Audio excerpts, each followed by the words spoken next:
It makes me sound like an impossible romantic. I'm going to read about pro wrestling. It's a real honor to be here. Thanks to the optical wood store for hosting us. It's great to read with two men taller and more handsome than me.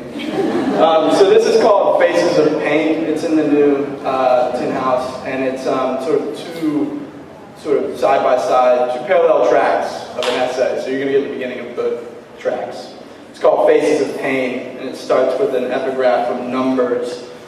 And there we saw the giants, the sons of Anak, which come of the giants. And we were in our own sight as grasshoppers, and so we were in their sight. Bell time for the Kaiser clash was 7:30 p.m. sharp. A friend and I had driven an hour south from Portland and arrived early.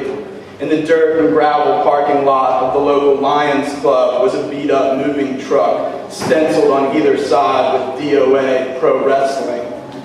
Turns out the acronym doesn't stand for dead on arrival, as I'd first assumed, but don't own anyone, which, although it has a certain Wild West and existential laissez-faire, primarily refers to the promotion's business model. The fact that it doesn't put wrestlers under contract and so doesn't limit where and with whom they can wrestle. With at least 3 other independent professional wrestling organizations in the Portland area, the wrestlers here have options.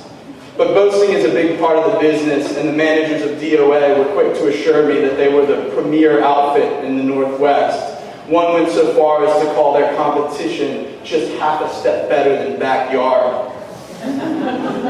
Inside the Lions Club, the ring sat portentously in the center of a faux wood-paneled hall, under a ceiling low enough to preclude top turnbuckle action, it seemed to me. The wrestlers themselves were out of sight behind a makeshift screen of black fabric hung across a kind of oversized portable clothes rack, on top of which there perched an assortment of party lights that looked like they'd been bought on clearance at Spencer Gifts. A few days earlier, my friend had asked me if I'd come to the clash with him. He's a photographer and wanted to shoot the event. It'll be fun, he said, and when I hesitated, he added, at very least, it'll be an experience. There, with his camera around his neck, he told one of the managers we were pressed, and we were escorted through the black fabric into the Lions Club kitchen. That is, backstage. Not counting my elementary school plays, I'd never been backstage at anything before, and I immediately understood the thrill. There hung about the wrestlers an unmistakable feeling of anxious and anticipatory giddiness. Every couple of minutes, one of them would peek through the screen to check on the crowd filling the hall, and then he'd beat his chest, or beat the chest of a compatriot, or jump up and down, or jump into another wrestler, or pump his fist. One rapidly slapped his head with both hands like I've seen Greco-Roman wrestlers do in high school and the Olympics. Watching them amp themselves up, I remembered I'd experienced something similar when I played lacrosse, when my teammates and I would bang helmets together and roar testosteronic roars while listening to backward R Korn in what now feels like, and what I often wish were, another life. Maybe it was because we were in a kitchen, but after the initial thrill wore off, I started to feel less like I was backstage and more like I was at a Halloween house party. Jason Sullivan's baggy pleather pants had flames down the sides, and he wore a t-shirt that read Gladstone Rub-a-Dub, which I learned later is an allusion to an old-school Northwest wrestler and not to a business that specializes in car washes and hand jobs.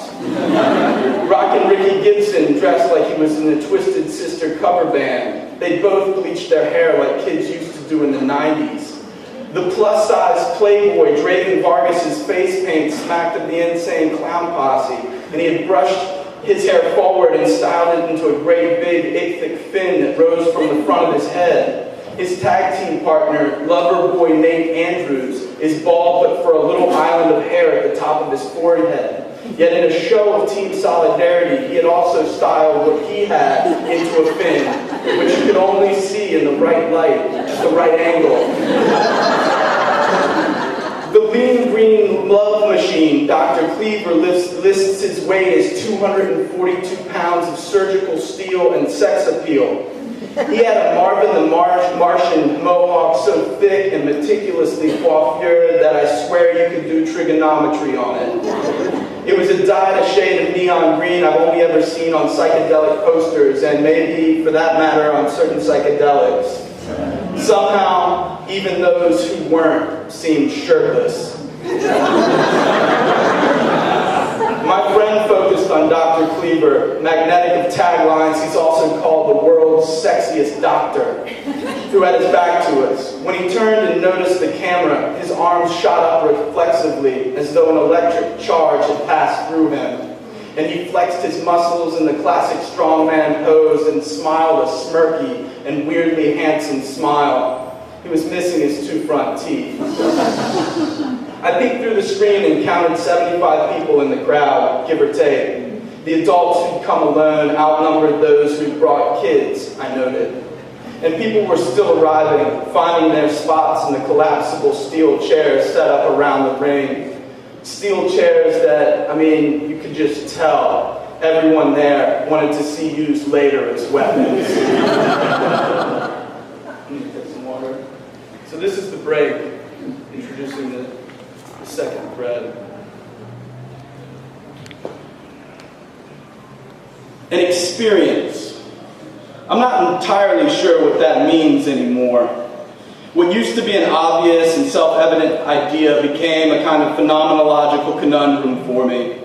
A very simple part of the problem is wrapped up in the fact that in English we have one word for two ideas. On the one hand, we register the sensational intensities of the immediate world around us, and this is accomplished through perception of a pre-reflective sort. On the other, we gain experience over time. It's an aggregate of everything we've gone through, which, with memory's help, implies a learning process and the development of wisdom of a sort. The Germans, of course, distinguish between these ideas. They call the first one Erlebnis, which contains their root for life, Leben, and the second one, Erfahrung, which contains their root for journey, Fahrt, as in Ralph Waldo Emerson's famous phrase, life is a fart, not a destination. My misgivings started with a vague intuition that my Erlebnis machine had malfunctioned. I wasn't experiencing the immediate world as I once had. I was a newlywed and had recently bought a house, and my puppy had grown into a dog, and the grass I'd planted had come in thin and patchy, and I was startled to discover I actually cared about that. And I was about to turn 30 and had all those cliched and ramifying little anxieties that attend turning that age. And my face had started to look like how I remembered my father's face. And my parents had shocked the family by separating after more than 3 decades of marriage. All the things of promise in my life had become some version of what they'd promised to become. And something about the way these possibilities had resolved into reality made me feel like I was living my life in translation, or as though someone else were living it, really. There it was, my life, my real life, and I could see it, watch it, almost touch it, but I couldn't live it in the fully present way I understood people to mean when they say, I'm just living my life. But as I read and thought more about experience, I also came to doubt my capacity for Erfahrung.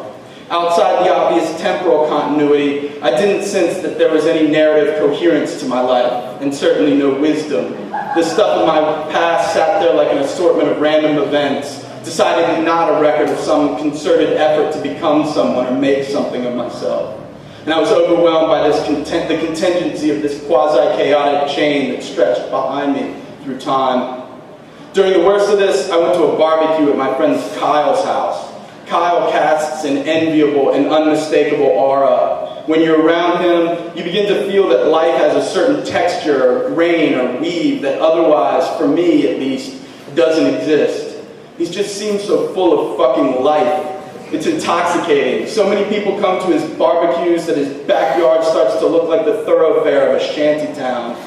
That night, I wandered around talking to Kyle's friends, people who play in bands and make art and casually know all about good music and books and movies, people who ride their bikes everywhere they go, even if that means they show up a little sweaty. People who appear so at home with themselves, and my mind felt buffered as though we're in a padded cell, and I was hounded by a passage from Henry James's The Ambassadors, in which Lambert Strethert says, "Live all you can, it's a mistake not to. If you haven't had that, what have you had?"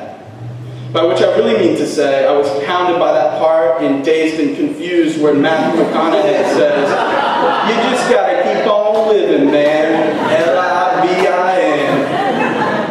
I ended up in a corner of the backyard by the chicken coop, wondering what instinct tells a baby chicken to peck free of its shell, while Kyle moved from group to group and high-fived all the handsome guys and hugged all the pretty girls and told jokes and laughed and talked plans for his bike crew and several bands. Everyone looked like they were having the time of their lives. A few months later, after another party, Kyle and I ended up at a 24-hour Mexican restaurant not far from our house. It was 2 a.m.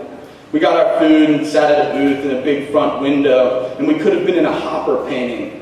Only we were in Portland at a Mexican joint, so Hopper would have had to paint us on velvet. Kyle was about to start a new job working for a high-end bicycle company he called the Rolls-Royce of bikes, doing a mix of advertising and publicity. For as long as I'd known Kyle, he managed a bike shop. And for exactly that long, he talked about doing something else. Whatever they're doing, 20 and 30-somethings in Portland are always talking about doing something else. Kyle's dream job was to work in a room with a whiteboard, beanbag chairs, a soda fountain, a kegerator, food, ski, pinball, an ideas room. For 5 years, he'd worked toward making this happen, and that night he talked about his life as though it were a whole, a narrative, choices he'd made, choices he would make. And when he asked me, "What about you? You going to stay in town? What are your plans for the future?" I didn't know what to say. Listening to him talk about his plans, how his plans had come together, and what was next for him, I had a mini revelation. I realized, shockingly and all at once, that I had a history. The terrifying thing of it was, this history hardly felt like mine. Thank you.